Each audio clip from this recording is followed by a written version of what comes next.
Good morning, and welcome to another episode of Island Tea with your faves, Kevon and Azem, featuring Jade, Gwyneth Johnson. Morning. Morning, Kevon. How you do? Hi. I do good. Okay. I do Okay. good. How you do is the most Caribbean grandparent greeting ever. Like every No, time I hear what it, is the most what's the most Caribbean style greeting is okay. What? When you see Okay. somebody and you okay, All right. all right, okay. Tell me Yeah. how you do beat that by miles. By miles. I love it so much. That was like our grandparents' equivalent. You good? Yeah. What going on? Yeah. Yeah. It makes It's me think of my okay, nanny. okay. And I love it though, because it's a way to talk without talking. Yeah, really going on there is they just don't really want to know to you. Yeah, it's just an acknowledgement. Like, okay, I see you, but Yeah. I just want to see you. That's it. Like, please leave me alone. And at that point, you can't really take it anywhere past that. No, Like the conversation pretty much done at that point. it's been an accident. I didn't ask you anything, so you can't tell me anything. So I could Man. continue on my journey to wherever I was going. What the date of today is? I don't know. Today's the last day, right? Oh, yeah, it is the Today's last 31st. day of May. Did I? Mhm. So today's the last day of mental health. Mental health awareness month. Yes. Okay. How? Woo. You're struggling to find the word. I couldn't remember if it was. I don't know why. I don't know what's happening just now. How is your mental at the end of the month? At the end of May? Bye. May went by very fast, by the way. I went by ridiculously fast. I woke up this morning hoping that it was another Monday off. No, friend. But I'm here. It was fast but it was busy. But yeah, how is your mental health at the end of this short, long month? Same. Yeah. Same, boy. Yeah. We're going to try again next month. Yeah, man. Mhm. Yeah, man. Yeah, man. Mhm. But how was the weekend for you guys? It was nice and quiet. I did absolutely nothing but ramp. How rampant and quiet go together? Because when I say quiet, I mean I didn't have to go to work. Well, I actually did work because, But I didn't have to go to a party. I didn't have to go out of my house. I didn't leave my house this weekend. I did. I was once. waiting for you. I was waiting. But it was for a very important waiting. reason. My friend was at the hospital and I had to go visit him. He's home now. Great. Okay. Great. Happy to hear that. Good. Happy to hear that. What about you, Kevon? What's the question? What? I don't know how to answer. Yeah. Why? How was yours, Azem? My weekend was pretty much like all the other weekends. Slow, relaxed, did some work. I'm doing some stuff to try and put myself in some better financial positions. And we are. Right. So like I've been spending a lot of my free time like working on that and getting stuff organized. We so and so. Yeah. But hey, like I tell people all the time, nobody come save you, better save yourself. As I Max say, your mother can't save you. Currently, especially. You better save. can save yourself. I mean, except for if you're. What? Hmm? Azem? What's happening? Nothing. I forgot. Mm. Yeah. Wow. But there's some mental health awareness month, people. I was about to say something that was like definitely going to make us get in trouble. But let's say it, no? No, it's okay. Tell me off here. Kevon, Yeah. speak. Nope. Welcome to Island Tea. Oh, let me give you your daily update. So it is Monday, May 31st, and the time is 8:15 a.m. Oh, Great. Oh, that was a nice filler. There, actually. for people who didn't know. Yeah. Well, we got lots of stories to go through this Boy. fine Monday morning. Jade is telling me that the world almost imploded on the weekend. It did. It was very close. It was very, very close for this being it. As in what we were talking about this morning, the It rapture? was The almost. rapture. Yeah, it felt very rapture. Jade thought the rapture happened, but I Very told her. close. But I told her we'd have had to miss some people for it to be the rapture. Kevon, quick question before we jump into the stories. What was the movie just before Endgame? The one, like, directly before, the one... Infinity War. Yes, it Yes. was Infinity War? That's the one when Thanos snapped his fingers, right? I didn't realize Yeah, the rapture is Infinity very War. close to that. Yeah, that's pretty much the rapture. Thanos is actually God. Might be. And then he snapped his finger. They showed y'all in the movie what could happen very easily. Like, and people just get upset with me when I say that. There. Then we need to start limiting. Okay, we consider ourselves a Christian nation, right? Mm-hmm. So why aren't we limiting like things that Christians could do? Like Christians ain't supposed to have driver's license. They're not? And then the rapture happen, and then your car just fly over with your child in the back. Or like Good point. like the traffic, like they ain't supposed to like fly planes and so. Good point. And sailboats and all of these things. Of course not. Like you should like you can't be in any like position where you have other people's lives in your hands, because at some point your hands may not be on earth. We saw it in Infinity War. People That's- just disappeared while doing things. All kind of accidents started happening. Imagine you're on a plane and the rapture happened and the pilot gone. and the co-pilot gone in the rapture. Well, Like I don't think we're thinking this thing through. who do you speak to? Apparently when we say things on the air, it happens so. Okay. Yeah. Come on, like, now we're doing this. No, but It's making sense, Kevon, no, if you but- think about it. and real, like how could you, like as soon as you become a Christian, you're supposed to get a driver's license I agree. because the rapture might happen at any time, and then you're putting people's lives in danger. That's what they told us. Okay, so let's talk. Y'all stressing me out. No, like, So Kevon don't think it's true. Kevon is not We- listening to us. I've seen several movies about this. There's one Armageddon. Listen, I'm going to be blamed for this entire conversation, so I'd rather not contribute to it because then it reduces the amount of blame I get. That's okay. They're going to still say it's you. But But every- as won't call you name. but everybody- So we don't talk. But everybody knows Kevin always bringing up these topics. See? See what I mean? Mhm. So let me just add one less thing to it, since I'm gonna get blamed for it. Yikes. What went on in the world this weekend, Kevin? Well, locally, here's our vaccine updates. Man, these numbers climbing, which is good. I wonder why. So, the Federation's vaccine digits are, well, let me give you the percentage first. So the percentage for the amount of persons that have taken their first dose is 58.5% of the target population. Second dose is now at 22.1%. Then we also have, to break that down, the total doses administered is 26,644. To break that down between St Kitts and Nevis, we have 20,160 for St Kitts, 6,484 for Nevis. Fully vaccinated persons stand at 7,313. So, we're climbing. I remember a few weeks ago we were stuck in the 30%. Now we're about to, break into the 60% region, which is nice, Yeah,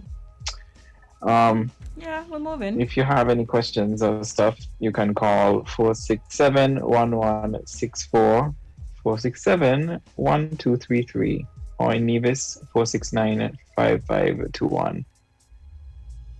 So if you have any questions or any concerns, you need any help, call one of those numbers. And if you didn't get the number, rewind the YouTube or the Facebook. Amen. What's next, friend? I'll just clip it and send it around. I like to forward things on WhatsApp. Forward that. Forward actual information. Oh boy, Kevin's one shady character, boy. He is. And they talk about me, imagine. And one big palm tree.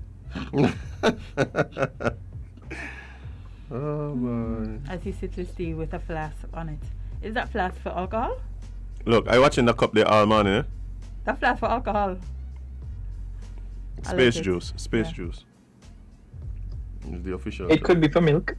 It could be for milk. Yeah, but I know you. It could be for milk.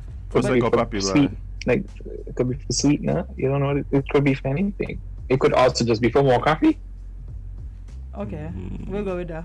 Mm-hmm. or like an espresso shot. Because Yeah, you know we'll we go can with do that. It's espresso. okay. Let me see. What else do you have there, Kevon? Because Lord. So yeah, I want to do this one. Let me do this one first. Okay. So cabinet is to discuss SCASPA's vaccine notice. SCASPA's notice that was effective on June 1st that only people who have been vaccinated would be allowed to do business with the air or seaports and St Kitts was again circulated on Friday, May 28th to the media houses in the Federation. The notice was 2 days before described as inadvertently published and not approved by the cabinet. Then that was said by the Attorney General Vincent Byron when the issue was raised. So I think the AG just didn't. I think he wasn't sure as to what the status of that whole thing was.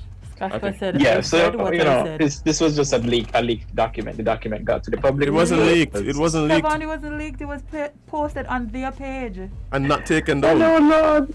wasn't leaked. I'm trying to justify the man. No, Oh, Lord, man. no. Let me tell you what I think happened. I think that the AG just really didn't know Yeah. what was the status. I think What was already? yeah, I think it because just catch him like off you said, guard. it was posted on the page And it hasn't moved since. Literally even checked every after day. the AG made the statement that after he made the statement, the post still stayed on the page. It wasn't removed. So Casper literally said, I said what I said. And let me remind y'all that I said it. Send it back around to the media houses again. Just so they know. Just so they know, it wasn't a mistake.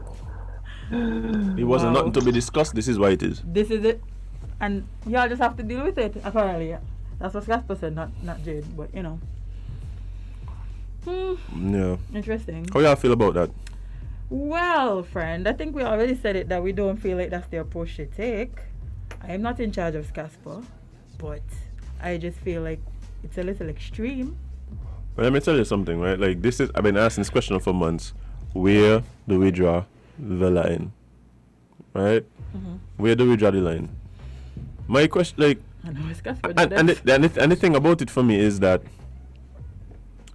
we should not assume that anything is off the table, because anything the last year showed us is that we will make things happen that we don't think is even possible. I tell you already, if you asked me in 2019, November, December, if we could close down the entire country, keep people in their house, like for weeks on end, my answer had been like, you're crazy?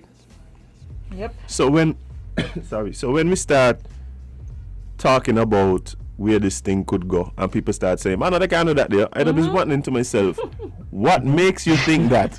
Like, what makes you think that? Like, see, my thing is, as it relates to the vaccine, right? If you're not going to mandate it, then you should at least say, right? I'll be willing to say that we're not going to use the vaccination to separate people and class people and segregate people in a way that prevents access to one group accessing certain fundamental services, essential services. You want them to say that? Yes. Okay. Yes. Because that's the question. The question is, where do we draw the line, for instance? Right? When do we start? Okay, I asked the question. I think it might have been to y'all and several other people. Like, do you believe that? What if they start saying, okay, well, people can come in here if you didn't take your second dose 8 to 12 weeks. So if I take it in 4 weeks, now I can't go to the port. I can't go to the shop because I take my second dose too early. Like, how do we start? Like, because that's what I'm saying, you know, what I'm saying is that it's going to come to a point where we start segregating based on the vaccine and the vaccination status. Well, you keep saying we're going to start. You don't feel like you already started? Well, Like, I feel like it already started. So, but the question, as you say, is where do we draw the line? And I believe that you should not start denying people access to basic essentials based on a choice that they have, especially when it's a personal choice to do with their personal health care. I thought that's what taking the vaccine was, a choice to protect yourself. And you know what's funny? You can't keep telling us that the vaccine is going to fix all of our problems, but then also tell us that we still have to wear the non-pharmaceutical measures. We still have to do all these things because it's starting to feel like maybe, just maybe, they're both needed. And if you can't do one, you should do the other. Isn't that what it's supposed to be? Am I wrong? No. Like, and that's been my position. Like, my position has been, the first thing, I did not like the messaging of the vaccine being the Messiah, right? Yeah. The vaccine is the Messiah and was, will save us from all our ills. Yeah. It was told to Literally. be this simple one fix, like that this is the only thing that can fix it. Like, if we approach it with the fact that it is a tool that we can use to aid in bringing this thing to an end, then it would have been a different situation. But it was sort of presented as this, But not only that, golden shot. But not only that, because that is the viewpoint and the perspective, that is why you're now getting all these mandates. You can't come up if you ain't got the vaccine. You can't go here if you ain't got the vaccine. No, you can't go watch cricket if you ain't got the vaccine. Like, all kind of things you can't. But that's because the perspective is, if you ain't the vaccine, then we ain't got no hope, basically. Hopeless. And then you know what problem that causes? People are going to be like, but if this is the case, then why does it not stop me from catching corona? Why is it only going to prevent certain things from happening? Because if you're telling me it's the end all be all, then I am supposed to not catch it. That is what people are thinking in their head. And then when you have to explain that no, that is not how it works, it's a difficult battle because they're still thinking, well, if you're telling me this is what I need to do, this is the end, why is it doing the thing that is supposed to have an end result? For instance, right, like words, Jade just said this, words mean things. They do. But the thing is, like, when you start using words like immunity, you have to understand what that means in people's minds, Yeah. Like, in people's minds. People think immunity means you can't 100% catch it. protected. Like, I can't catch it. Can't get it. I'm immune, so I can't catch it. So, like, these are the disconnects between the messaging, the people, and the reality of the situation, right? Yeah, because the words mean different things to different people, and we have to accept the fact that not everybody has, like a medical background, and we also have to, even if we have to bring it back to school and systems, there's some people that understand science in an instant, and there's some people that understand economics in an instant, and then there are the people who just don't understand it because they're on whichever side of the work world. But we also have to understand that applies to real life. There's some people who are going to get pharmaceutical lingo and words instantly because it's things they do and it's things they understand, and there's some people that don't. So we have to make sure that what we're communicating is something digestible to everybody. Yeah, like, and we have a comment talking about, and the first thing is the vaccine works. Like, nobody is saying that the vaccine doesn't work. What we are saying is works is defined differently to different people because of the messaging. Mm-hmm. What does works mean, right? When you say it works, what I mean? Does it mean that it lessens the death rate? Does it mean that people can't get it no more? Does it mean that if everybody take it, we don't have to wear masks? Like, what does it mean, right? And so that is one of the issues. But like I said, the bigger issue the issue for me, like I said, is just that we are creating these classes of people. No, we are literally, is like, you can't walk on the street, or let me say, you're expected to now have proof of a certain status and walk around. Like, this feel very, very, like, this feel very familiar. You can't go certain places unless we check you and you got this status. Police could stop you on the street and ask you what your status is. like this feels very, very familiar. Like things that we thought would never be repeated in humankind, like happening. Right? And it's unfortunate. And my thing is, I don't have a problem if private businesses and so have certain rules and all them kind of thing. But when you start denying access to fundamental and essential services, like based on because this is Casper's thing, so that, to make it make some sense for some listeners, it's requiring you to either show your proof of vaccination or to show that you have had a negative PCR test done within the last 14 days. For lots of people that do businesses, they don't have $100 lying around to get a PCR test done. A PCR test is about $100. Mm-hmm. So for somebody that does business frequently at the port and chose not to take the vaccine or has not taken the vaccine as yet, that person now has to basically budget an additional 550 EC to do frequent business every month at the port. That's a lot of money, if we have to be honest. Mm. So what are we being mandated to wear masks and all of these things for?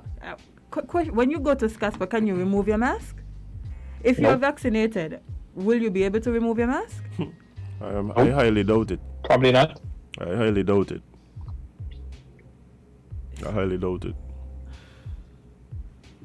Would social distancing be done away since everybody up there is now checked and has been vaccinated? Nope. Highly doubt it. And I just asking the question. Somebody need to tell me. No, what I'm saying is, I just need to know. Let me ask it a different way. Is there a line? Is there a line at which we are not willing to encroach on people in this particular instance? If the answer is no, then okay, it's no. And then people will move accordingly. But I've been asking this question from the start, like, where are we going to draw the line?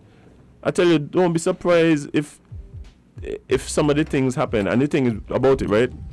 If you're somebody who is pro-vaccine and has taken the vaccine or whatever, like, you're probably not worrying about the situation. Yeah, because these things don't affect you. Right, you're done in the green zone. But like I saying, when we get to a point where it starts affecting you, even people who've taken the vaccine, like it does still affect people who take the vaccine, because if I'm vaccinated and I can't remove a mask and all these things, so like, what I can start asking, like, what are the benefits of doing this to then go to businesses and still have to do the same non-pharmaceutical measures? Yeah, like, I don't know. It just. Yeah, like, and I'm in support of the vaccine. Don't get me wrong. I am actually vaccinated. Yeah, but you see, even that, Jade, you're not fully vaccinated. So even you would have made the choice. So I can't go put? You would. I don't think you would be. That is the problem. You see what I'm saying? So in other words, there's already separation based on if you take the vaccine and don't take the vaccine. There's separation. So there's now like a 3-tier system. But three, it might go more than three now. Taken it. It might go more than three, but generally it's the completely vaccinated. There's the ones that have already taken it, there's the ones that haven't. But no, there's another one. There's another one based on the interval. So and my problem is, like, you can't just go and say, well, but no, they ain't gonna do that. I don't see that there's no, like, we can't say that. But the problem is because nobody is ensuring or putting anything in place. Like, and there's a lot of things that need to be put in place as far as I'm concerned. Things need to be put in place to protect people who have to quarantine and can't go work. Mm-hmm. So that their bosses don't penalize them for not coming in. That ain't nothing hard to do. We do it with jury duty. When you gotta do your jury duty, your boss ain't going to decide, oh, you're going to jury duty, so, well, no money for you. You understand? So we could legislate these things. So we need to get on the ball and start doing these things. You understand? So, because a lot of people going to work, even though somebody who they might have come in contact with, was quarantining because they're just not sure what the situation going to be. But I need this money, I got to go into work. And putting other people at risk. Like, this is real situations that we're dealing with now. And if we feel that this one breach happened and ain't gonna happen again, like, you're very wrong. Like, yeah, it's gonna happen. It's gonna happen again. Like, you know, which is what the what the name NEOC, which is what the NEOC was telling us. You know, we are just delaying the somewhat inevitable, because you know, we can't stay in the bubble forever. You know, yes, we were in it. It was great, but we can't stay in it forever. So we have to start doing things to help. But it's break time. So we'll take a very, very short break, and we will come back to more Island Tea with my favorite traffic department.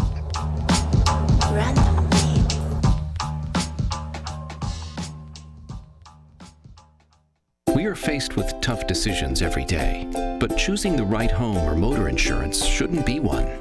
You need fast claim settlement from a company that's been rooted for over 31 years. And don't forget the A Excellent rating by AM Best. Make the intelligent choice. Caribbean Alliance Insurance. Reliable insurance that you can count on. Get a quote today for your home, motor, contents, and liability insurance needs, and make the intelligent choice. Caribbean Alliance. Tomorrow secured. Local agents, Dalil Walwyn & Co. Limited. Telephone 465-2631 or 469-5303 for the Nevis office. Be careful on the road. Don't make it an episode.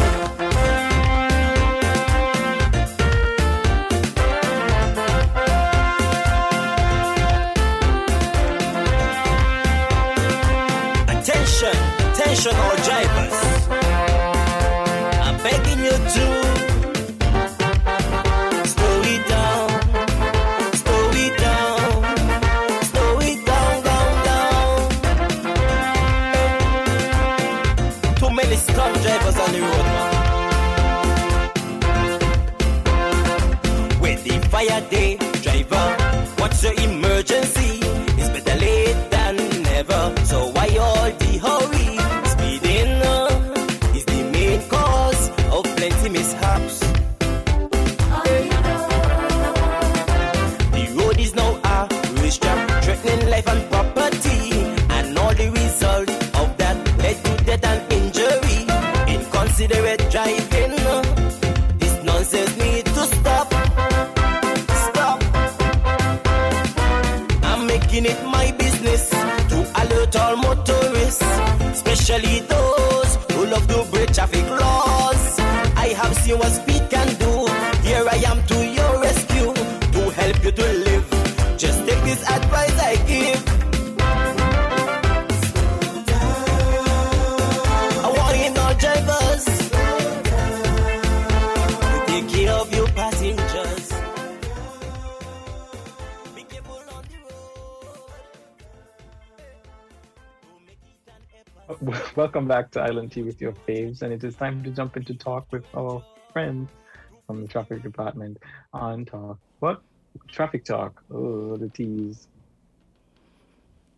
good morning, Sergeant Brown. How you doing? Good Good morning, everyone. Good morning. Good morning to you good folks. And to good morning to all listeners, home and abroad, in tune this morning to Island Tea. And it's good to be a part of this program, Island Tea, of which Traffic Department is a part of the program. The talk, is a part of the Island Tea morning show, which is aired every morning right here on WINN FM. Traffic Talk is aired every Monday morning on WINN FM 98.9 FM at 8:30. And as per usual, I always want to make sure that everyone had a blessed, restful weekend. You had one? As per usual, No. a working weekend. Ah, boy. As per usual, a working weekend. Don't know where to do you so bad. You never know for Saturday or Sunday, something, man. Something nice. Yes, sir. I just want to, as per usual, remind persons as to the topic for this morning.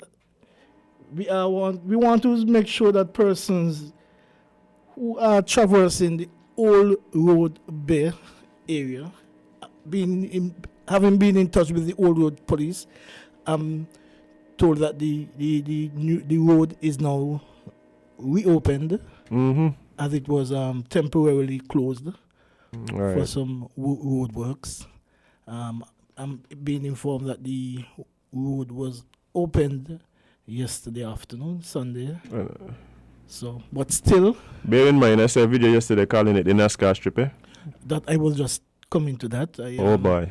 Yeah, I want to ask the road users, the motorists traversing that area, to please, as our theme song says, slow it down. Slow it down, please. Yeah. We want you to obey the speed limit, which is 40 miles per hour. Yeah. Please. We want persons to take heed that, as you say, it is not what name you call it? The NASCAR Speedway? NASCAR Speedway, the NASCAR Speedway. NASCAR Speedway. Whatever that means. Right? We don't want persons to be speeding along that area, please. As we would have realized sometime, a few months ago, there was an accident where a vehicle would have went over into the bay a couple months ago. Fortunately, there wasn't any serious injury and no loss of life, but still, we don't want persons to be taking that road and making it a speedway. Please. Also, we are still having issues, reports concerning the East Line bus drivers. What we are getting is that some of these drivers, they are using the Rams parking lot that's on the Bay Road, making it a drop-off and a pick-up point. It's not designated as such, and persons who are caught doing this will be ticketed, will be prosecuted. So please, the designated area for the East Line bus is at Wellington Road. What you are permitted to do is to drop your passengers down at the West bus, and you continue, you move on. You're not allowed to take any passengers from that area because it is not designated for such. What you are required to do is to drop your passengers there, and you continue and you go up to the East bus terminal to await your passengers. So please, every week we are here, we are asking you to comply. Some persons are complying, but we're still having the lawless few. The lawless few. Persons who are caught doing this will be ticketed, and if you do not pay your ticket, you will be taken before the court. So we just want you to bear this in mind. And as per usual again, someone met me sometime on the weekend and were asking me as to the timing for the closure or the temporary restriction of the Bay Road on Saturdays. So I just want to remind persons that the road is temporarily closed from traveling eastwards from Malone Avenue. Persons who are traveling east on the Bay Road, you are asked to take a left turn up into Lower Malone Avenue, and you can either take a right turn onto Fort Thomas Road, or you can travel straight up into Malone Avenue, take a left or right turn onto Central Street. But passenger buses are only permitted to travel right onto that should be Fort Thomas Road. Yes, you are to take a right turn onto Fort Thomas Road and travel eastwards and take another right on College Street got, and drop your passengers at the location as where they are going. And this is between 7 a.m. and 1 p.m. every Saturday. So I hope that is clear. All right, so Yes. there's a bunch of things that you reminded us of just now. Hopefully people take heed. I just want to make sure persons take it, yes. Yeah. But It does not make any sense that if you are stopped by the police, you say, oh, I did not know. But I did not know the speed limit was 40. No. But you know, honestly, there's some questions that have been seen circulating, some stories that have been put out. Hopefully, you could shed some light Sure. on them. There's reports going out on social media, and you know what is on social media, you gotta be true. You know that. But saying that Yeah. you know, persons are being stopped while driving the vehicle. And being ticketed for like either not wearing masks or not having the windows cracked. What's the expectation from the police department as it relates to traveling in your personal vehicle and complying with the protocols? Good question. If you are traveling in your personal vehicle, say you're with your family, what I understand is that you can travel with your family as long as you're Same household. Okay. household. Yeah, you're not required to. Okay. But if you're in the public, if you're in an enclosed area, as like the passenger buses, you are required, because definitely you'll be traveling with persons from different household. Okay. Right? Right. So you are required to be masked. And the buses should be equipped with hand sanitizer. So upon entering the bus, you are to sanitize, make the driver, the owner, should have those Accessible. Should have the sanitizer. sanitizer in easily accessed area. So as you're entering, you sanitize your hand and you take a seat. And as it is being ordered that the passenger buses are not allowed to travel with their full capacity. Right. Yeah, they're not allowed to travel with their full capacity at this point in time. And I'm sure there are persons who are complaining, but still we are still seeing persons buses traveling with excess the amount more than what they are required to travel with at this time. But if you are caught, you'll be ticketed. You'll be ticketed. So please, passenger buses, please to comply with what the law says at this time. So, but also in terms of the windows, I know the windows should be the windows should not be closed. They should be open, bearing in mind if the weather suit. Permits. If the weather permits. Definitely if rain is falling, we don't expect you to have your windows open. But if the weather is good, sunny, you are to have your windows open so enough air can flow through and out of your vehicle. We're having a question from someone on the live. Yes. It's saying, is half capacity only for passenger buses, or are company buses also included?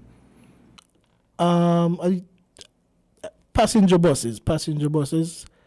I am aware of that. So you're not entirely sure as to where company buses are fall into I'm not that? certain. I don't want to say, and I'm not sure.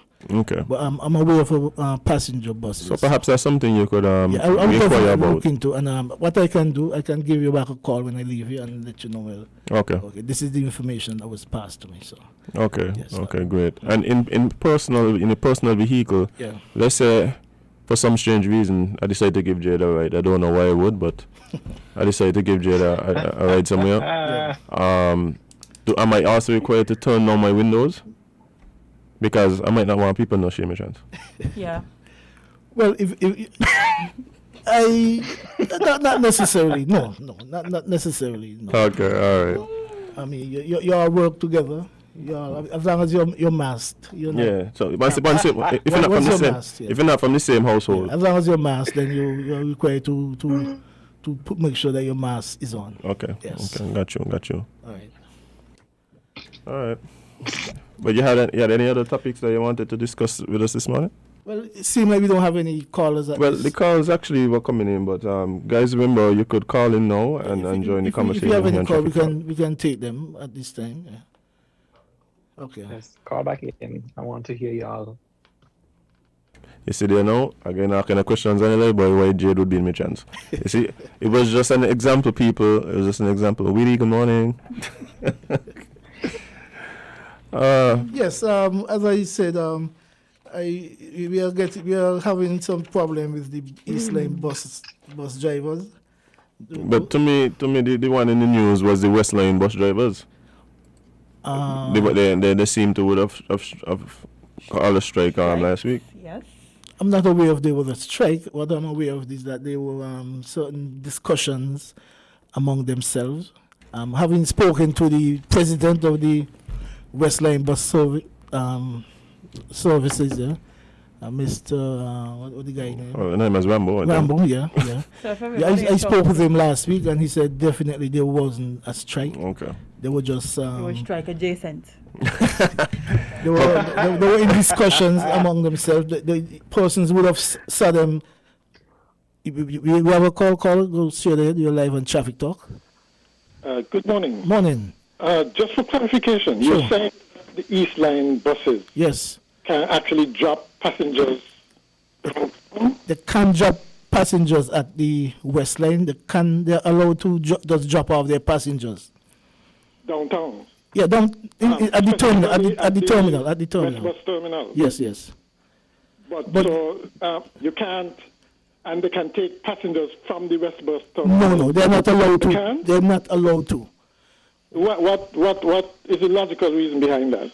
Because the West Line bus terminal was designed for the buses on that on the West Line. The East Line. But the East Line buses. Yeah. I think and the terminal was made to facilitate the traveling public, and obviously the traveling public wants a service from, let's say, Rams to the East Line bus terminal because they're going in that direction. Why, I don't understand why should they stop people from stop that service. Essentially, that's what they're doing. They're inconveniencing people. Caller, you might look at it that way, but it is not that way. The East Line, if your destination is Kevon or say Tabernacle or any destination in that area, you should take your bus from the East Line. You should get yourself up to the East Line terminal and take your bus from there and travel to wherever you're going. And you think that's reasonable to say, get yourself up to the East Line bus terminal? Yeah. If you're, let's say, in Rams and coming out with bags full of groceries. What? I didn't hear the last part. I'm saying, do you think it's reasonable to say to people who coming out of Rams with the hands full of groceries to get yourself up to the East Line bus terminal? You asking me if I think it is reasonable?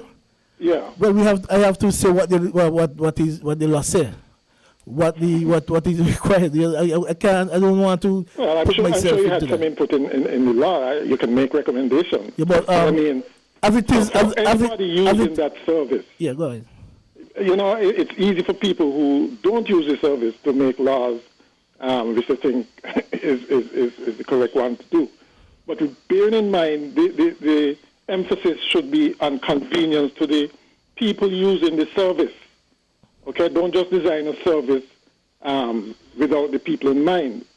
And what I'm saying is, if you, I understand you have to enforce the law. Yes. But shouldn't you make some kind of recommendation that basically to facilitate the passengers on that service. Because the road is wide enough, don't you think? If I could jump in here, even one stop. If I could jump in here at this time, I don't know if you could recall if there was a bus stop there just before you, just in the area, Ready Fry. Right. You could recall that? Yes. There was one day. But the persons were taking advantage. What they were doing is, okay, the bus stop was placed there for for the buses to pick up their passengers and move on. But what we were facing was that buses were lining up, parking up there for extended period of time and causing unnecessarily congestion of the traffic. And we were having a serious issue. Persons were complaining, the buses, they're blocking up vehicles can't pass. Is that the case, let's say, in front of Rams, where the road is extremely wide? Couldn't you make an accommodation there? I think the issue at Rams might be the fact that there's 27 streetlights there. Like literally in one area. Yeah, that might be a bit of an issue. No, I don't think. But you see, so Carla, you see what I'm coming at, what I was getting at. As you said, the easy access area from Rams to the what I just mentioned, the bus stop at Ready Fry. Persons could have walked with their luggage from there, but the passenger buses, those were the ones who were really causing a problem. So we had to step in and decide. Well, we have to decide to be done away with. But there's one also there at the Sands. There's a bus stop there at the Sands as well. That is still in place. So, I mean, we have to make it because the persons. We have to make the road free and accessible, for everybody, not just for a few. Well, it's a starting point. Don't you start at making it convenient for people who are using the service, as opposed to, the other considerations. That's what the bus service is there. Thank you. I would say. Okay. Yes. So we have to take everybody into consideration, not just for the shoppers. We have to take into consideration also persons who are traveling along, moving along, working, got to be traveling here and there. So we have to take everything into consideration, caller. Thank you very much for your input. We have another caller. Caller, go straight ahead. You're live on Traffic Talk. 2 points. Yes, sir. One, in the current driving license request, is there a requirement to be able to parallel park properly? Repeat that? Not leave two-thirds. Current driving license. Hello, caller. Hello, can you hear me? Could you repeat yourself, please? Yes. In the current driving license requirement, is there a necessity to be able to park properly so that you do not leave two-thirds of a car length behind and two-thirds of a car length in front?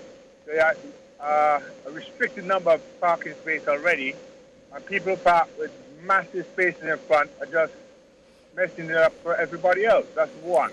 And the other one is round the square, there seems to be what you would call permanent vendors in vehicles. Some of them are not licensed.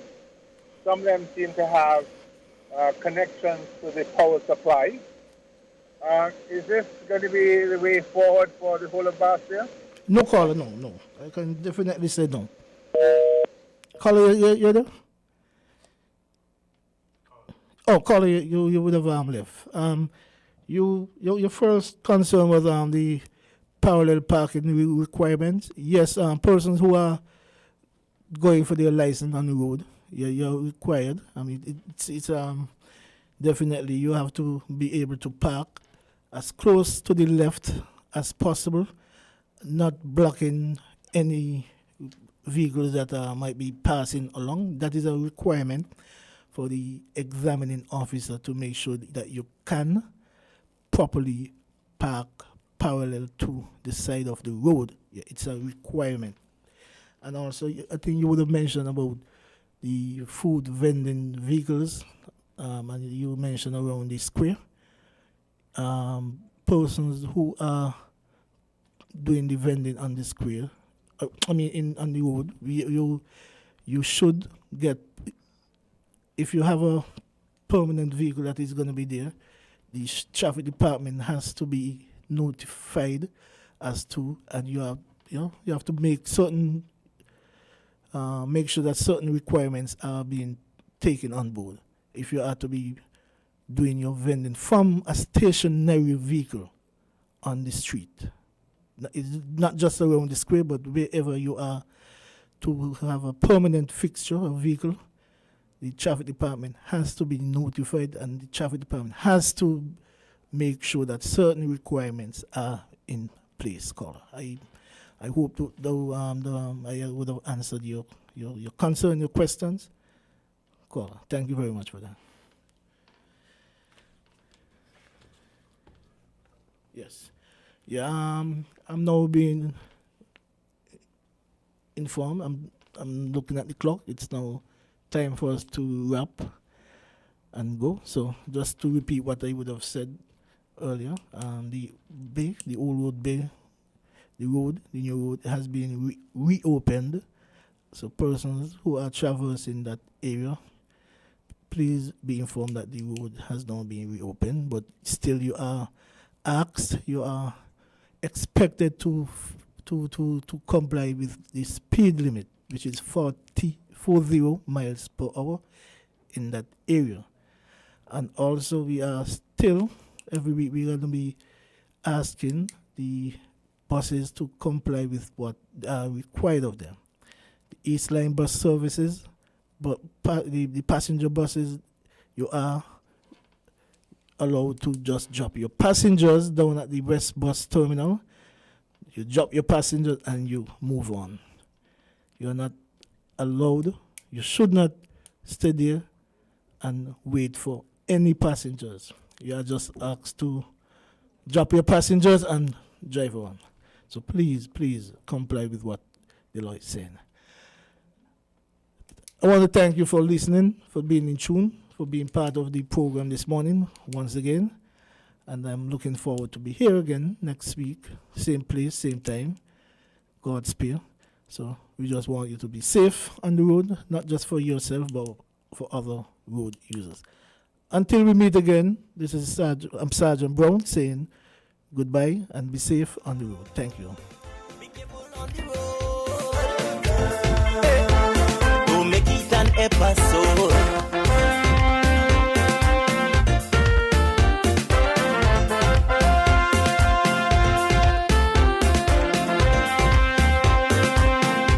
Attention all drivers, I'm begging you to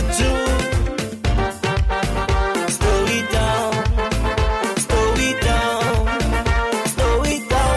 down. Too many stunt drivers on the road, man. With the fire day, driver, what's your emergency? It's better late than never, so why all the hurry?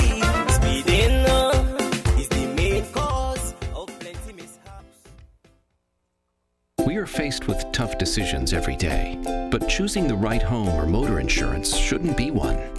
You need fast claim settlement from a company that's been rooted for over 31 years. And don't forget the A Excellent rating by AM Best. Make the intelligent choice. Caribbean Alliance Insurance. Reliable insurance that you can count on. Get a quote today for your home, motor, contents, and liability insurance needs, and make the intelligent choice. Caribbean Alliance. Tomorrow secured. Local agents, Dalil Walwyn & Co. Limited. Telephone 465-2631 or 469-5303 for the Nevis office. Everything's gotta go. Horsford's Automotive, everything gotta go. Clearance sale is happening now. All 2018, 2019, and 2020 models gotta go. Yes. Come to Horsford's Automotive and get $10,000 off select 2020 models. That's right. Horsford's Automotive is making room for 2021 by offering $10,000 off select 2020 models. And that's not all. Come now and get 0% down payment. No payment until May 2021. $500 in free groceries, free servicing for 1 year, free bill of sale, free tinting, free registration, free accessories, and free licensing. Horsford's Automotive, everything gotta go.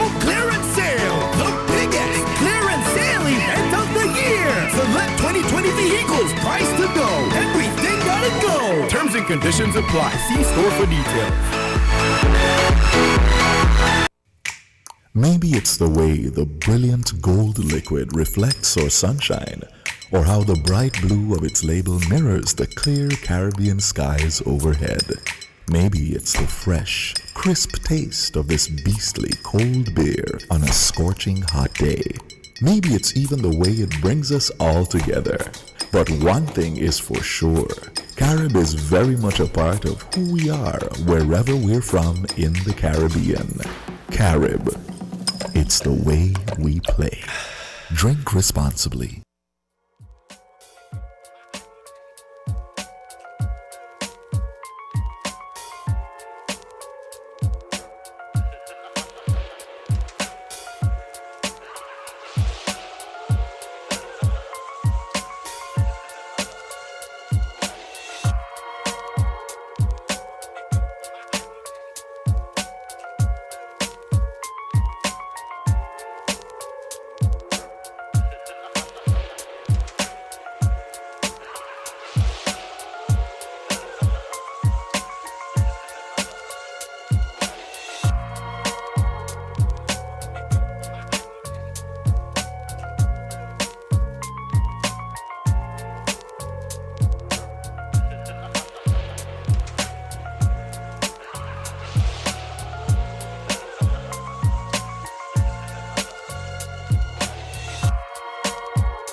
Welcome back to Island Tea with your faves, Kevon and Azem, featuring Jade, Gwen Johnson. Hey, Kevon. Hey, so friend of the show, the medical chief of staff, Dr. Cameron Wilkinson, who listens all the time, he decided to call in and help us with some of the questions that we were having. Good morning, Dr. Wilkinson. Good morning. I'm here at the hospital, and with me is Dr. Osborne, surgeon at the hospital also. And I heard the questions that you were posing this morning, and I wanted to attempt to address some of them. Awesome. So we can have some, all of them, you said? No, I said awesome. I said awesome. Okay. Are you hearing me clearly? Yes. Yes. Yes. Okay, because one of the questions that was raised was the focus that was put on the vaccine as if it was the silver bullet. Mm-hmm. And I want to address that up front now, in that we are dealing with a deadly virus that has killed millions across the globe, that has killed thousands in the Caribbean. And here in St Kitts, we have been fortunate that we have not had any deaths so far. And there are several layers that one can use for protection. The same way if you're in the winter, there are several layers of clothing that you have to put on to keep yourself warm. And one of the layers that we used initially was the social distancing, the wearing the mask, the hand sanitizing, and that layer continues. But in addition to that, we have a more important, very thick jacket that we can use to help to protect us. Okay, but the same way you can put on the best winter coat, but you might still have some coldness coming in, it's the same way with the vaccine. Okay, now the vaccine is our best defense in this fight, but it is not the only defense. Mm-hmm. And as the science unrolls, we are learning more and more about the protection that the vaccine offers.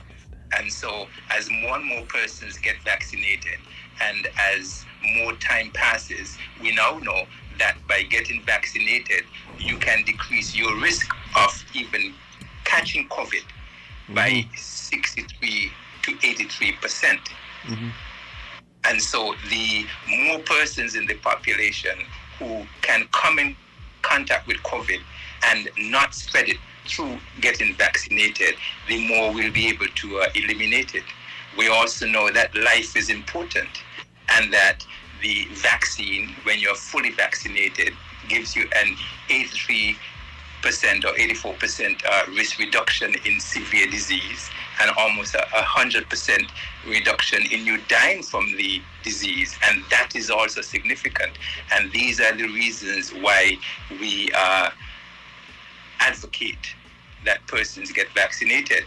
We also know that if you reach a certain critical threshold in any population, you can help to decrease the spread of the virus, and that threshold is what we speak about when we talk about herd immunity.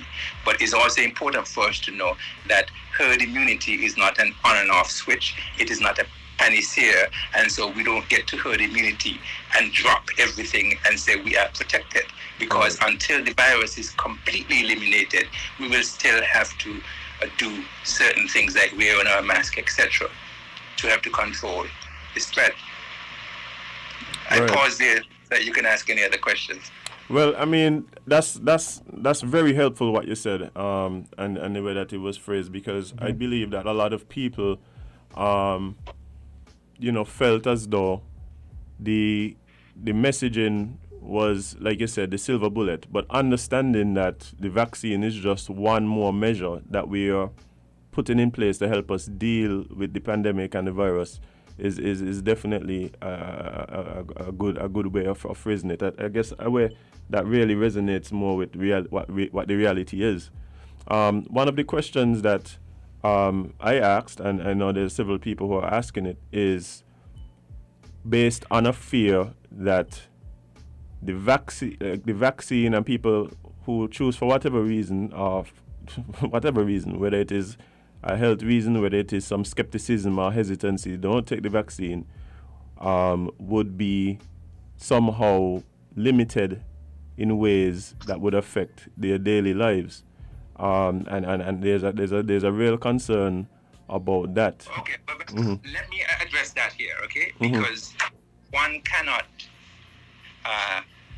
have an argument in isolation or in a vacuum. Right. And off here, I was having a conversation with Jade, and I hope she doesn't mind me speaking about the conversation we're having. Jade? No, it's fine. Okay, so one of the questions that I asked her is this. I said, if tomorrow you got a call from the task force saying one of the workers at WINN FM had a significant contact with somebody who was positive for COVID, and because of the nature of the studio, etc., and the close contact with everyone working there, you all will have to be quarantined, okay, to have to decrease the spread. What would happen?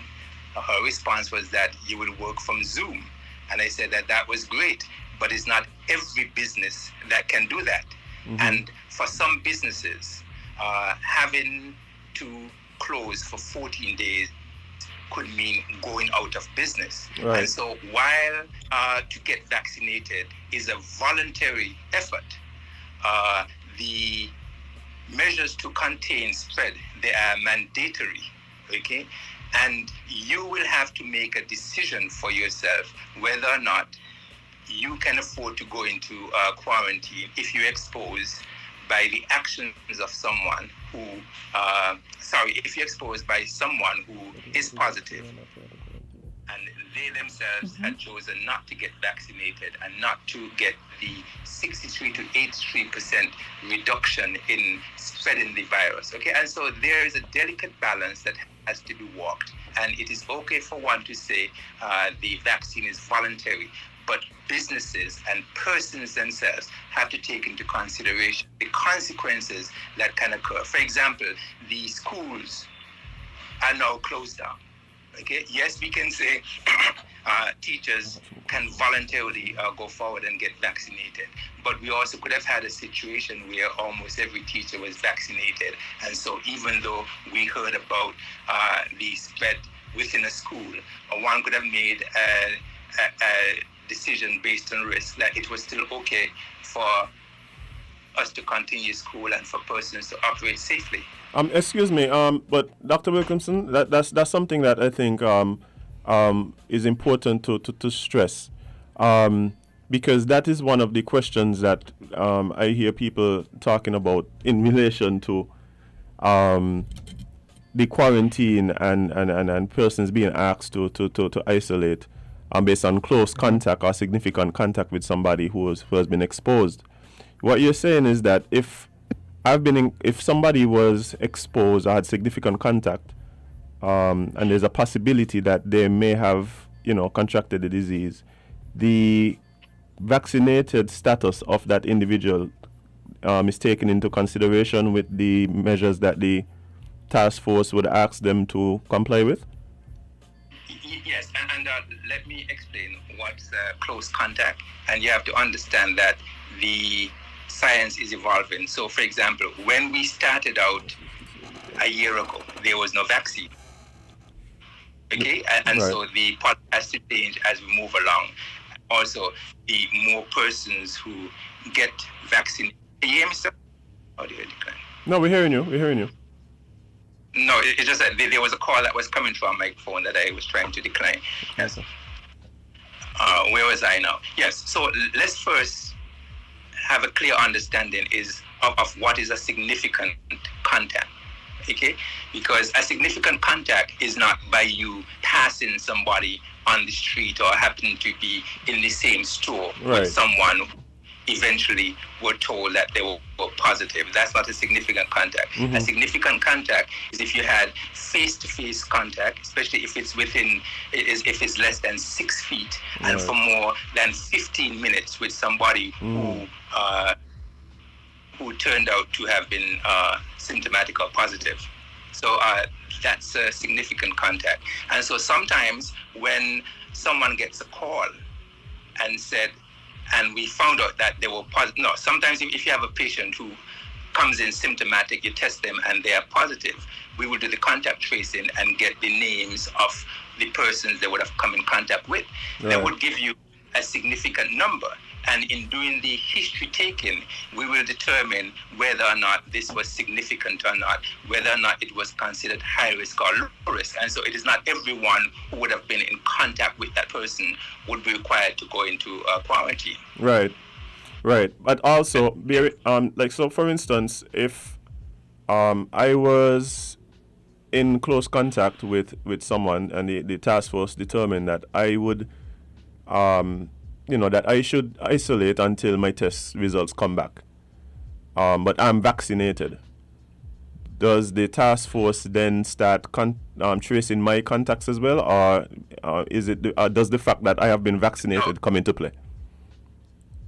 That comes into play because if you're fully vaccinated, your risk of spreading it to someone else is significantly less. And so all those things are factored in, and it will determine whether or not this was a high-risk contact or low-risk contact. Right. I think that is important. The point about herd immunity also is that the more persons in the community who get vaccinated, and we are at a point now where we should be crossing 60% of adults over the age of 18 who would have had their first shot.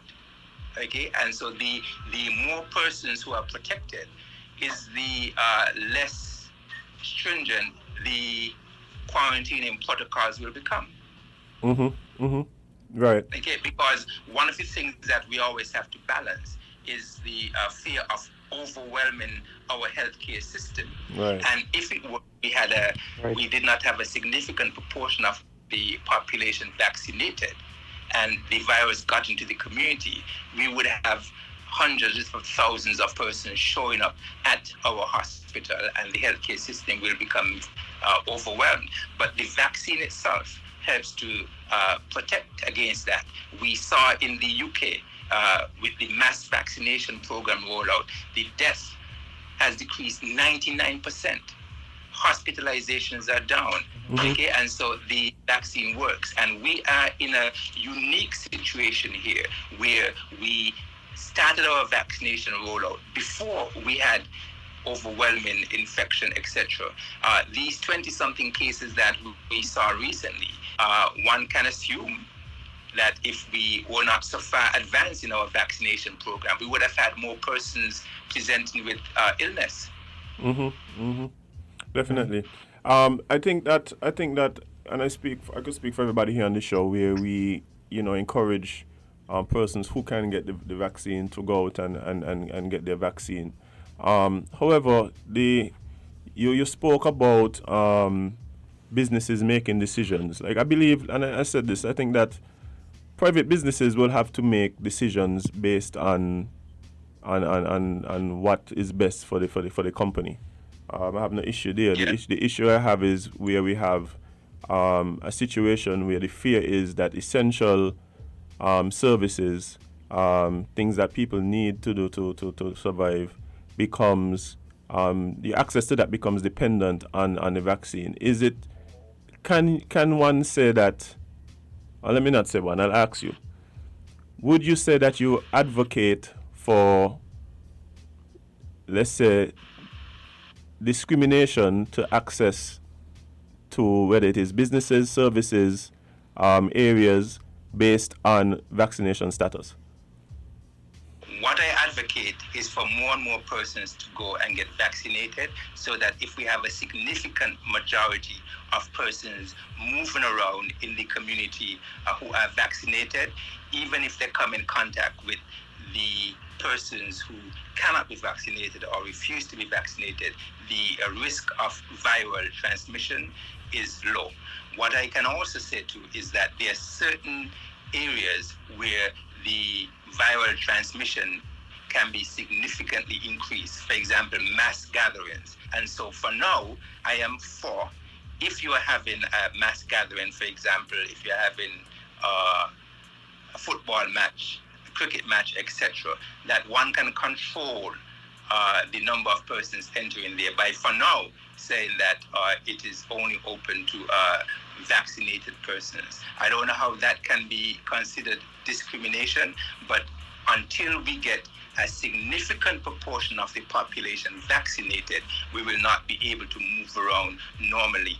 And the backside that persons don't see is, if we don't do that, we would have a significant number of persons showing up at our health institutions, overwhelming our health system. It's okay for us to say we have 25 ventilators, but what if we need to ventilate 100 persons? Are you saying that we should have 100 ventilators? And what if we got 100 ventilators and we have to ventilate 200 persons? Are we going to keep buying ventilators when we know that we can control it? It's like if you have a pipe that is dripping and you know that you can fix that leak before you have a flood in the house. Right. I think that is one of the things that we have been really stressing, the fact that we have to recognize that there is a limit on the resources available to the health sector, right? And so we have There's to. a limit in any country. Right. We Exactly. saw even with United States. Right. We saw even in big mega cities, New York City, etc. early on. Right. The healthcare system became overwhelmed. We saw it happening in Europe, and we must learn from these examples. Yeah, I do. However, think that the concern for people, like you use an example like for sporting events and mass gatherings and stuff like that, and I think people generally understand that, and that is not the main concern. I do believe the main concern, however, is access to certain things that are considered essential, being able to buy groceries. Do things that involve work and that kind of thing. So I think that's no barrier to anything like that. There is no barrier to anything like that at all. Right. Okay. And one thing that I want to make here is that we don't have a monopoly on ideas. We don't have a monopoly on tone, pitch, messaging, etc. And that is why I have said repeatedly, this is why we say it's an all of society approach. That is why I've said everyone who have their platform, they can use their platform to give out information. So I might not say it the way one would like to hear it, but Kevon might, or you might. And so we all have to that's play our Kevon part. Jade, yeah. Yeah, but definitely. Thanks for calling in. We know you're busy. You have things going on, and thanks for taking the opportunity to answer some of our questions. Really appreciate it. Friend of the show, Dr. Cameron Wilkinson again, everybody. Well, what I can tell you though, don't worry. I'm in the clinic now, and anybody who complains now about waiting, I'm going to tell them to call you. Yes, it's your fault. And tell them to listen to Island Tea every morning, 10 to 8 to 10. All right, thank you. Okay, take care, bye. Again, that was Dr. Cameron Wilkinson, our medical chief of staff, right here, calling in and answering some of our questions. And see, like this is what is important for us to ask questions and give space, right? Give space to people who have the answers and listen. Because we don't have them. Because to be honest, I'll tell you something. And then the thing is to No, go ahead, Kevon. About it is you create space, you ask these questions, you get an answer, and if you have more, you can then follow it up with more questions, and get to this place where you can have a nice conversation going. But when you have this hostile environment for conversations, these things don't and can't happen. Yeah, and that's why again I have to be very grateful and thankful for him for calling in. Like, he heard us with questions and he made himself available to answer the questions and have a conversation.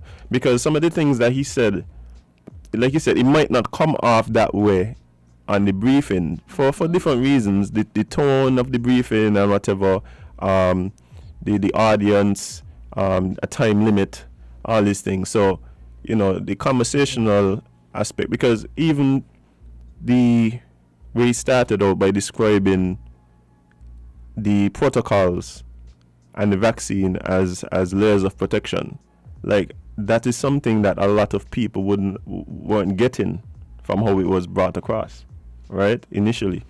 So, like, these are important things. Even the question about how does the vaccine or being vaccinated play into what happens to the people who come in contact with you if you are in contact with somebody else. How many degrees of separation do they look at and do they take it into consideration? Like, this is important information that sometimes slips through the cracks. Yeah. And so these are questions that people have. So yeah, these questions people have. We try our best to get them answered. So I hope that somebody listening who may have had that question, they now have an answer that they can digest and are happy with. But I can bet you that this next caller has some other questions. Caller, good morning. You're live on Island Tea. So what question do I have? Don't know. Waiting for you to ask it. No, I wanted to offer a slightly different perspective. One which I try to offer everywhere I go. So if there are persons who have heard it before, excuse me, I'm going to offer it again. When we talk about vaccinating, why is it so important? And I want to just draw attention to any other the viruses we've had around, SARS, Zika, and so on. We get a medication of some sort, right? Which helps us to deal with it when we're sick, the high fever, you feel like somebody beat you up and so on and so on. The pain's all over. It prevents you from actually dying. And we are saying that the vaccine is helping to do that. It's helping you to deal with really serious sickness. And as Dr. Wilkinson just said, it offers almost 100% protection against death. Nothing is perfect, but that's that. And that is so with, like I said, all this. The flu virus, we get it every year. We know what to do in terms of medicines and so on. Okay. And then we start to think of other things now. How do we prevent it now being spread? How do we prevent the Zika and so on being spread? And you know what we do? Normally every year we say, people, this is the time of the year, it's raining a lot. So the mosquitoes is who carrying Zika. So turn over your things in the yard, don't let them catch water, do this and that and so on to prevent that. We're saying, wear your mask. Sanitize your hands so that anything with surfaces and whatnot and so on is not spread through there and so on. All right? So we have the same thing with the COVID. We say We take care of those things. Just like with the Zika and mosquito. Right. Then, this is the big thing now. It comes to, in any case though, there's always the chance of transmission. Anywhere.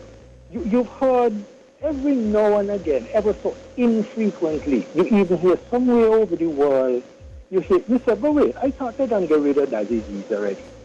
But you hear it springing up, yellow fever, malaria, this, that, and so on. Because there's always a chance of the spread of the disease. Now, ultimately, what is the approach to these things? What we do as human beings, we go out and we try to eradicate the vector. That is the thing which is transmitting the disease. So from over the years, we find ways to deal with locusts, when rats were causing bubonic plague and so on, when flies were causing, I don't know if flies were causing malaria, and then mosquitoes. So what do we do? Here in St Kitts and Nevis, for instance, every so often, there's a certain time of the year when the health department announces that they're fogging. Right? You remember what fogging is? And the trucks come around during the night and they're fogging and fogging and fogging. And you know what that is? To eradicate the vector, because the mosquitoes is the one who's transmitting the disease. Now, what is the vector for COVID? Who is the vector for COVID? How can you fog for those? I hope you're advocating mass genocide. But you see, you understand where I'm going with this? How can we fog for that? We cannot go that direction. And that is why we have to take the vaccine. We have to take the vaccine. People, we have to take the vaccine, because we cannot go out there saying we're going to eradicate the vector. So we all have to act responsibly. Got you. And I'll tell you what, though. If we don't act responsibly, we don't really have to do anything. The virus will do the eradication for us. All right, Carla. Unfortunately. Right. All right? Thank you very much. Thanks for your call. Yes, thank you very much, Carla. It's okay, friend. It's okay. Don't even COVID times. Oh, yes, it's break time, Kevon. You have to take a quick break and thank our sponsors. Is it though? Good food Is it though? people. Is it though? Yeah, it is. Yeah. It is. So we'll be right back.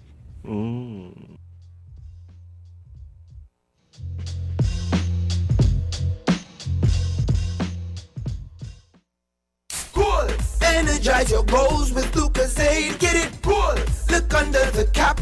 Find the code. Win it. Thousands in prizes. iPhones and TVs. Or win 30 grand US dollars for your goals. That's goals. For a chance to win 30,000 US dollars. Purchase any Lucozade Energy promo bottle. Look under the cap and find the code to win iPhones, TVs, and free Lucozade or 30,000 US dollars to energize your goals. See website, social media, or press for details. Lucozade, taste the energy.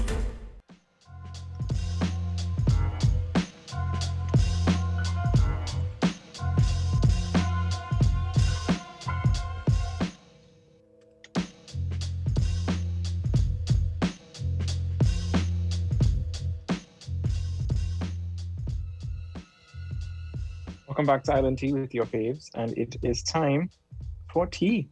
Hee. So let's jump into something that swept the social medias over the weekend, and that is peanut butter in styrofoam containers. So madness. Madness. So I don't even know if it's madness, to be honest. It's madness. No, but there's other countries that actually spell it that way.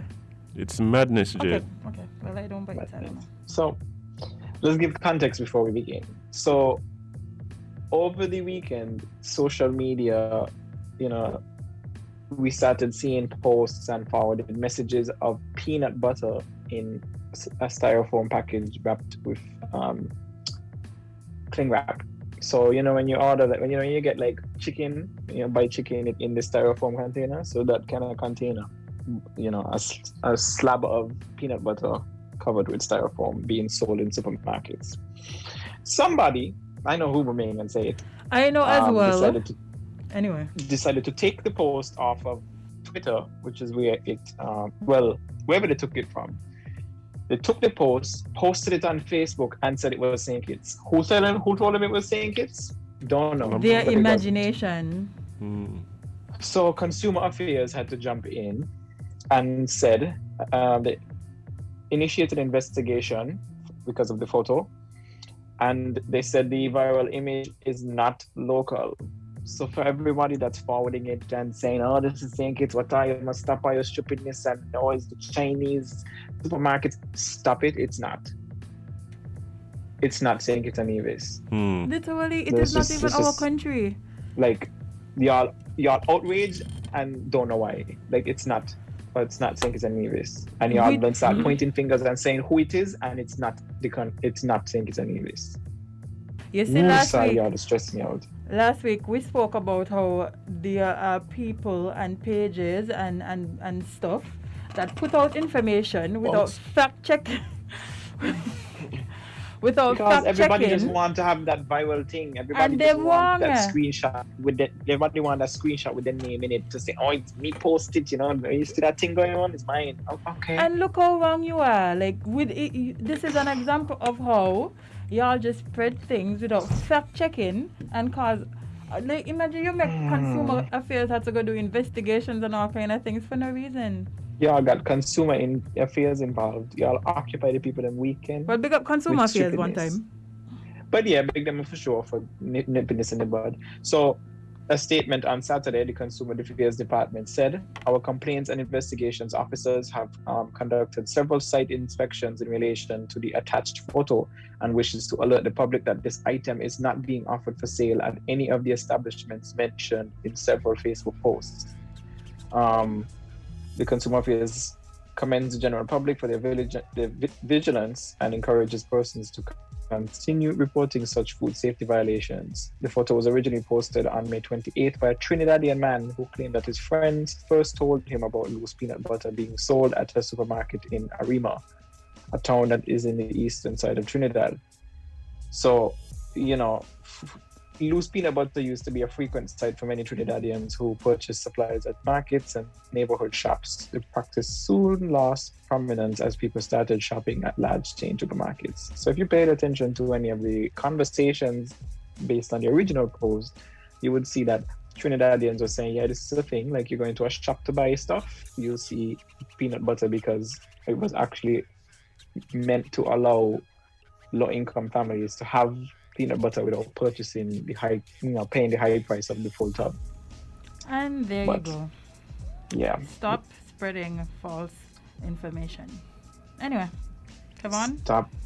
Everything got to be a viral. But anyway, let's move on to the next subject.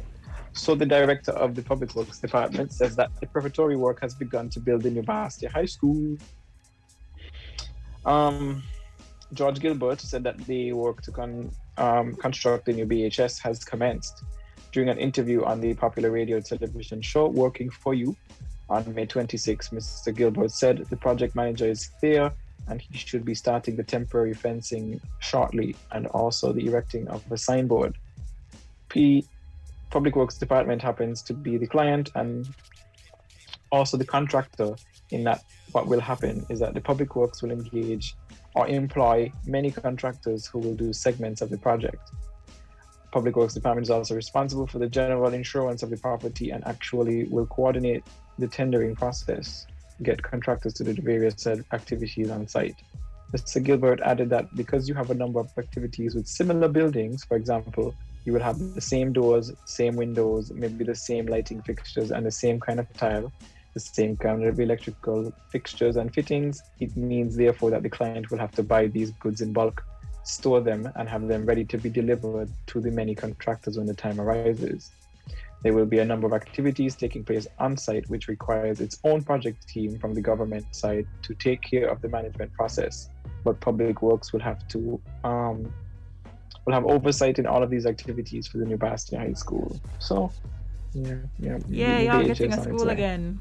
Yeah. Congratulations. Something. The children need a school. Yeah, the children need a school. Whether you believe it's supposed to be there or whatever, I don't. Like, the children need a school. Fact is, yeah. The children need a school. Like, Build them a school. Let them learn. They are our future. Yeah. We believe the children. No. Sorry. Wow. Wait, what was the song name? I was just singing it, but Azem said man, no, something else. Not the Whitney. Stay in school and get your education. Tra-la-la, tra-la-la, but that song used to come on totally for kids. Yeah, get every to morning. the classroom, say That's good why you know you're morning late. to the teacher, learn to read. Nah, and man, used to write. come on. Wait, that's early? Yeah, That's used to the come one out early. early? Used to come out early. Well, That you know time. you're late. Used to That come time out early. manners.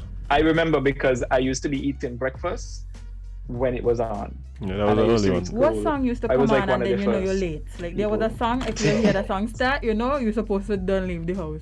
It wouldn't have because I was never late. Oh, excuse me. Must be nice. I know I had to leave. I had to leave when my father was leaving the house. I didn't have a choice. Like it was be ready. Like it wasn't an option. Yeah. Be ready, get ready in the car, you're leaving. Yeah, well, you know, if he's staying in the car, you better grab your stuff and finish assembling yourself in the car because You know, it was You know the worst thing was when you go in school and you forget your belt? By that there's a rough day at school. There's a rough day at school, by. You can't ask nobody to turn back. You're just walking all down pulling up your pants and your teacher telling me, where your belt, Mr. Baby, where your belt? That's a rough one, I by. remember back then is when we used to wear big pants too. Baggy pants, so it was a rough one, by. That's a rough day. Oh dear. Like I remember that my pants was so big, like the bottom of like only the top part of the shoe used to show because so much pants resting on the shoe. Yeah, by like a bell bottom, except with no skinny. Yikes. But you know who What's else the had time a to be very alive, rough? Like a bell everywhere. Yeah, you know, cool, bell, makes sense. But Kevon, you know who else had a very rough weekend? It seems. This is not funny. It seems like I sent you all the pictures. Yikes. Yeah. Wait, which one? Dominica, Mr. Chuxi. Oh yes, it's Yeah. true. Chuxi, I still got issue this man name here, but anyway. Bro, I have an issue with the story because it keeps getting wilder and wilder. But you know. It's like a perverted Lixie or Pitchy. Come on, read the story. Just read the story. So, Judge in Dominica has issued a gag order in the Tuskegee matter. High Court Judge Justice Bernie Stevenson has issued a gag order restricting information or comment from being made by the public attorneys involved in the case of the Indian fugitive Tuskegee. Tuskegee is wanted by the India's judicial authorities for criminal conspiracy, criminal breach of trust, cheating and dishonesty, including delivery of property, corruption, and money laundering. The businessman who took citizenship of Antigua and Barbuda in 2017 using the Citizenship by Investment Program before fleeing India in January 2018 was reported missing in Antigua and Barbuda on Sunday, not this past Sunday, by his wife, which prompted a police search for him. However, he was later confirmed that he was in custody of the Criminal Investigations Department in Dominica. A team of lawyers in Dominica comprising of, I don't want to say the names. A team of lawyers in Dominica, they were engaged by Tuskegee's Antigua-based attorney to represent him in Dominica. They were complaining that they were denied access by members of the Commonwealth of Dominica police force to speak with their client, and the authorities were attempting to have Tuskegee removed from Dominica and returned to Antigua. More drama in the Tuskegee. This is just like I feel like this is a series. Well, come on. You're not. Jade gonna bust the bubble now. Listen this one here. There's something new? Apparently, right, it says PM, meaning Uncle Gaston, says Chuxi might have taken girlfriend on a romantic secret trip to Dominica where he was. What? Yo, watch it. These people, Jade. Let me read the story, please. Prime Minister. Something better.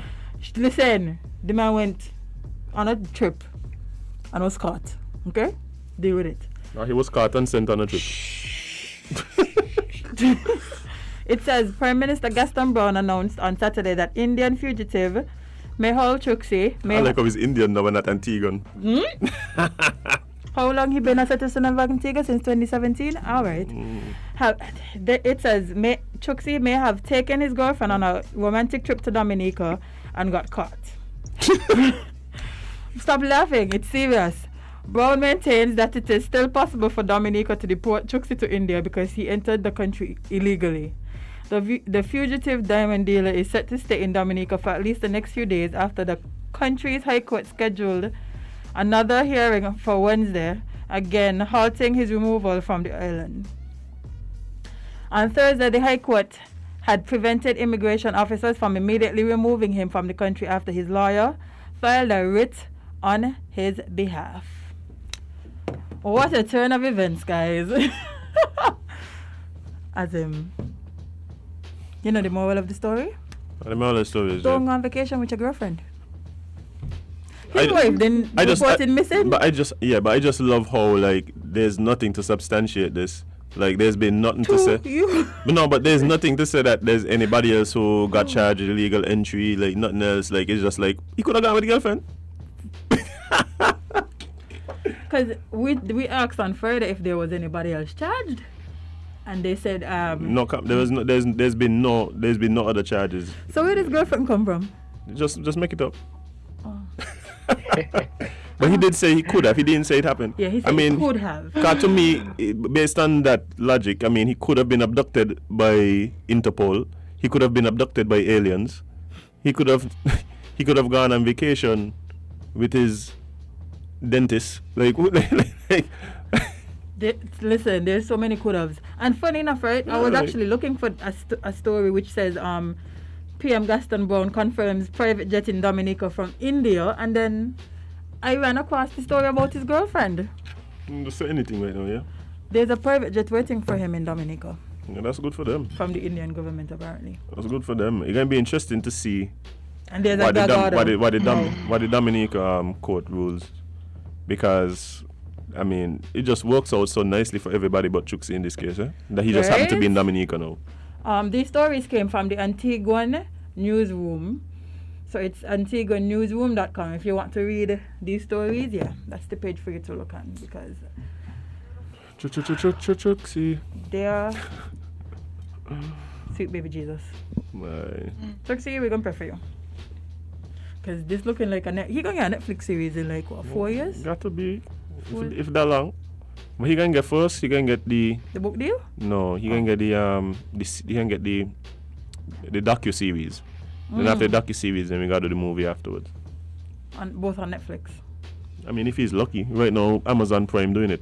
Oh, that's true. Amazon Prime just bought MGM Studios for $13 million or something. But this feels more Netflix than Amazon Studios. Amazon does have some good shows, right? But when it comes to Netflix and these type of stories, like we had Tiger King. This feels very Tiger King-ish, so I feel like you're going to go over on Netflix. Oh, bye. But we're excited to see. But there were some pictures that were released, guys, and the guy looked like he got worked over pretty well. Yeah, his bruises. Yeah, his bruises all over. It's crazy. So I don't know if your girlfriend do that. Maybe that's why they had to, pull up. There was an altercation. We added on to the story, so it sounds better. There was an altercation. Police pull up, see them fighting, try to save him, and while they was looking at him, they realized, What I don't understand is why Prime Minister of Antigua don't just stop talking. Like to me that Antigua no more, and he's not an Antiguan citizen apparently. That's my whole point. That's my whole point. You're making yourself look a little funny in the light here now. I mean, the fact that Gaston decided to message when we were talking to the lawyer. Like, looking a little funny in the light there, friend. Yeah, bye. But guiltiness. We ain't say you do something, but no. I ain't saying he did it, but he sure looking that way. Yeah, Kevon, we have anything else that we need to talk about? Because before that, I nearly said something that would have gotten us a lawsuit. Before they kidnap us, I should have said it. Who's that? Don't. And we're going to go to the country, you gotta be careful. Kevon, I'm going to Dominica. But that gonna make it worse. And they were back from space. Help. Kevon, I think there's a story about many children that were found. Wait, which one? The boat one or the? Oh yeah, there was two. One? We could do two of them. See if we could do There's two a of them. boat one and a Canada one. Okay, let's do the boat one first. So this is a Tobago story. So the Tobago, Tobago Emergency Management Agency, on Friday they have said that 15 bodies have been believed to be those of Venezuelan nationals have been discovered on a vessel which was found off the coast of Pembroke. All bodies are in an advanced state of decomposition. They appear to all be male, of African descent, and wearing tracksuits and green rain jackets. The authorities had originally reported that 4 bodies had been found on the foreign vessel, adding that at this time there is uncertainty of causes of death and investigations are still ongoing. TEMA says that the retrieval of the bodies was done adhering to all necessary precautionary measures, and that the public is advised that this area is still a no-access area until further notice because an investigation is ongoing. TEMA said that the bodies are being removed and carried to the Scarborough mortuary. It is said that information will be provided as the situation progresses. Venezuelans have been fleeing their country as a result of the political and economic conditions and legally entering Trinidad and Tobago. So it seems as though a boat full of 15 persons did make it, and the passengers on board passed for whatever reasons, probably hunger, dehydration, exhaustion. Don't know about it. It's always sad to see that people, it says a lot about the state of situations that, imagine you made this choice knowing that this might be your outcome just to escape where you are, That's the unfortunate thing. The unfortunate thing is that there are people living in situations where there are where the option to leave your country, your homeland, and risk losing your life is a risk that they're willing to take. Like it speaks to the situation and living conditions that these people are facing. And it's unfortunate that there's people living in those situations where there's economic hardships, political persecution, war. Like there's all these reasons why people make a choice to try and leave their homelands and flee in these kind of ways. But I wouldn't have wanted to be that person to discover the scene at all. Like imagine you're just probably gone to the beach or you're gone to pull in your boat or something, and this is what you find? Bruh. Therapy me, please. Because you will need it. Unfortunate situation. But Kevon, I think we have one more unfortunate situation before time runs out on us. One more. So this story is a Canadian story. So more than 200 bodies were found at an Indigenous school in Canada. Yeah. Yikes. So the remains of 215 children, some as young as 3 years old, have been found buried on the site of what used to be, what once was Canada's largest Indigenous residential school, which is one of the institutions that held children taken from families across the nation. Chief Rosanne Casimir of the nope, not pronouncing that, that's a French thing. They said that in a news release that the remains were confirmed last week with the help of ground-penetrating radar. More bodies may be found because there are more areas to search on the school grounds. In an earlier release, she called the discovery an unthinkable loss that was spoken about but never documented at the Kamloops Indian Residential School. A report more than 5 years ago by the Truth and Reconciliation Commission detailed harsh mistreatment inflicted on Indigenous children at these institutions. It is said that at least 3,200 children had died amid abuse and neglect. And it is said that the reports of at least 51 deaths at the school alone between 1915 and 1963. Oh. Listen. Look, so okay, I think it's important for us to highlight exactly what these schools were, right? And I mean, it's, well, the whole point was to try and assimilate indigenous people, which in this case would be like Indians, into what they termed society, right? Like, and so the whole point was to go into the Indian communities, take the children a lot of time forcibly from their parents, and put them into these what really are boarding schools. And this is something that would have started in the States, of course. And people asking about how they died, and we see the reports, because bear in mind there's some people who are still alive who would have been in some of these schools. I think the last one might have been closed somewhere in the 1990s in the US. But this is something that happened across the world. It happened in New Zealand, it happened in Australia, in an attempt to rip the culture from people, to separate them from their language, separate them from their parents, so this is what it was. Like, basically, there's the records. One of the congressmen who were pushing for this kind of thing was saying that the whole purpose is to kill the Indian and save the man. The whole point was assimilation, and assimilation would then allow you to have access to their land, because they would not have that same level of connection. There's countless stories of people who would have actually survived being at these schools, left the school at 16, and by the time they get back to where the family is, they can't have any relationship with the family because they no longer speak the language. They have no connection to the culture. They're a stranger. It's like if you just go in and live in some Aboriginal like community, it's not gonna work, and so they just left.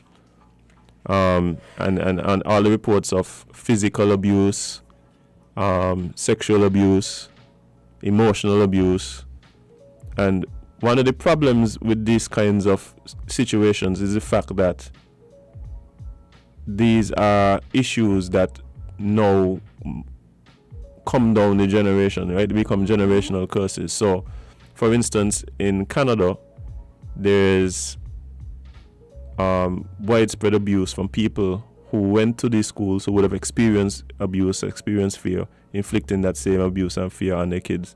So much so that there was a report that the incidence of suicide be among children whose parents went to these schools increased by 6 to 7 times than the national average. So, like, these long-reaching effects of these types of things is just ridiculous. Like, and we see it, like, that is why I keep telling people, and I hate to see it, like, where we shun aspects of our like African culture, knowing that this is the same type of strategies that were placed on our ancestors. Like, when you go to certain places, like even in Guyana, for instance, where there's strong connection still to African rituals, like people, I tell you, I went to a conference and they did like libations before the conference started, and like black people like from other countries watching them like, what kind of voodoo thing they say about? But if they pray, they ain't got a problem. Yeah. I think we're getting the note, because if I stop, we're going to stop. It is 10 o'clock, we have to go home. Ooh. You touch a note, Azem. Yeah, but like we this. We talk about it this week, you know. Yeah, this is why, and this is African. This is actually, well. It was last month. No, but there's actually a month. The month is celebrated, but we really need to recognize where the hate for our own African traditions come from. Like, it was beat out of us. It was abused out of us. Like, yeah, and we can't keep perpetuating them things. Yep. You know. Yeah. But guys, it's been wonderful. It has. Even though we had some heavy conversations today. As usual. Yeah, but really appreciate you guys tuning in with us.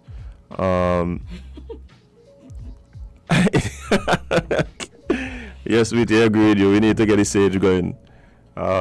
So tomorrow, log on a bit earlier and sage out the broadcast for us before we start.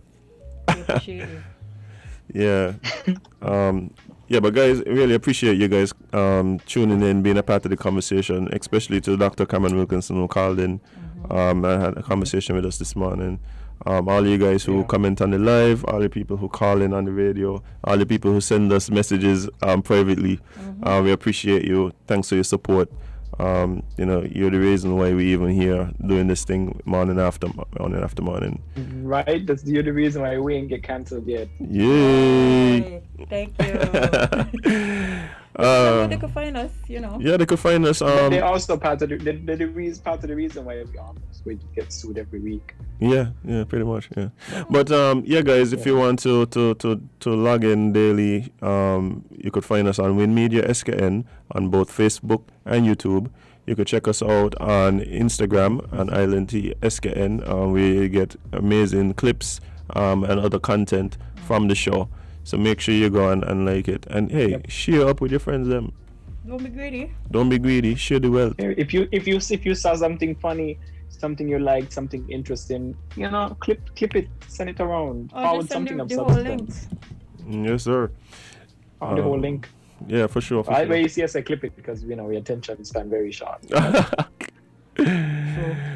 But guys, we're now gonna hear from the man himself with the $1 million smile, who everybody's raving and ranting about on the live this morning. The Duke of Fugitbe, the Prosecco Papi, Slim God, aka Chapstick Don, the man himself, Kevon Hanley. Remember, you can't be everybody's cup of tea because you is not a mug. See you tomorrow.